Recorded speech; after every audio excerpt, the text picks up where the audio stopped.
Monitoring and maintaining business culture is extremely important.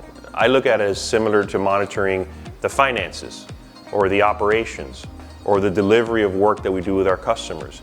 It's important to have the pulse on the overall culture of the company.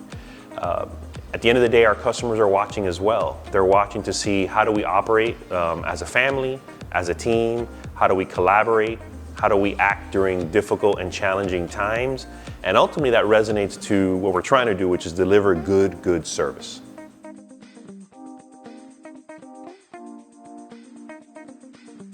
Every company is different, every brand is different. People often ask, how do you determine the type of culture for a brand? I think sometimes the brand can change as time goes on based on the culture. For example, our company celebrates 20 years this year, Ruvos does. And we started off with 2 or 3 people. Well, the brand and the culture were different 20 years ago than it is today. And so over the last 20 years, we've had to adjust, we've had to tweak here and there. As we brought in new and talented and experienced people, that culture has definitely changed and morphed. We consider ourselves a family, we consider ourselves a team, we consider ourselves adventurous.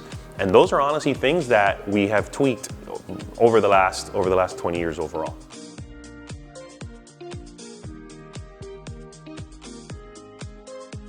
So clients are always watching. They're not only watching the invoice that you send them, they're also watching the product or the service that you deliver.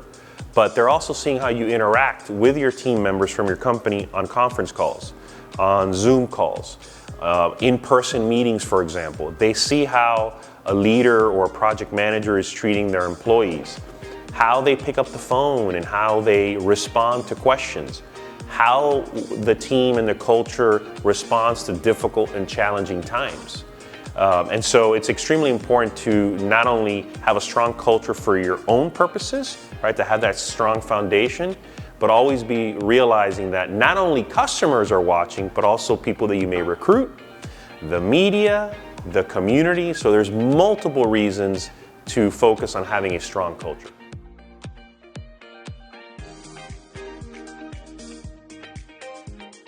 So culture is always changing, it's always evolving. I think it's important as a leader to have an open mind, to be willing to really receive suggestions and recommendations that you may not necessarily like or agree with. But ultimately you compile, you consolidate all of these different questions, all these different recommendations and pointers, and that really creates a fabric, a DNA of what the culture should be. At the end of the day, the why statement, as we like to call it, or the mission and vision and values of the organization also influence what that culture should look like. And as I've mentioned in the past, over the last 20 years, that has changed.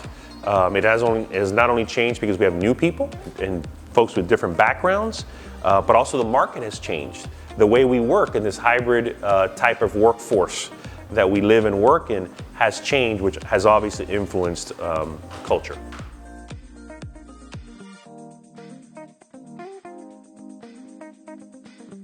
So core values are extremely important.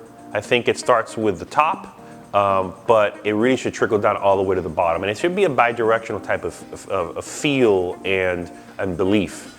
For us, integrity is extremely important. Transparency, and by the way, it's not only internal values, but they're values that our customers should also experience, right? Being professional at all times is extremely important. Being collaborative is extremely important. Working as a team, right? We're stronger, as they say in the old adage, you're stronger as a team versus as an individual. And I think the last thing which we're getting better at is inclusivity, and really it's not just about allowing folks to have a seat at the table, but it's actually allowing someone to speak up and listening, right? Because people out there are saying, well, we're gonna give our staff members a seat at the table to share thoughts. But are those people are they actually listening? Are they, digesting the thoughts? Are they implementing those thoughts? So that's probably one of the biggest values for us is providing an inclusive environment And honestly, as we've continued to grow, we've realized that, the folks that we've hired and partnered with, they may have better answers or better ideas or more innovative ideas than you do. And so I think that's been one of the reasons we've been able to get to our 20th anniversary is listening and being inclusive as an organization.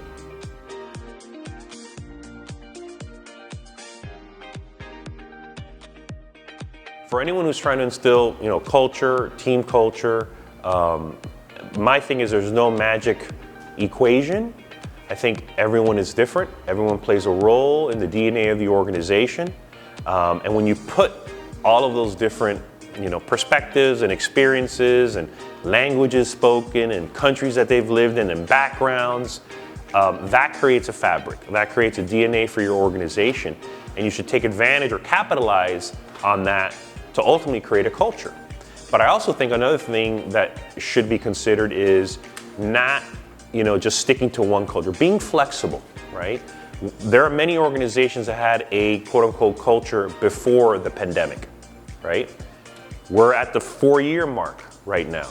And I can tell you right now, some of those cultures have maybe stayed the same way or have changed to better suit the way business is done.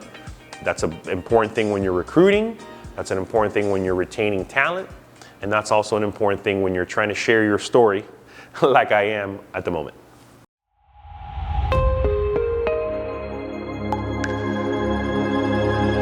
My name is Eddie Gonzalez Lumiere, and this is Domi's Masterclass.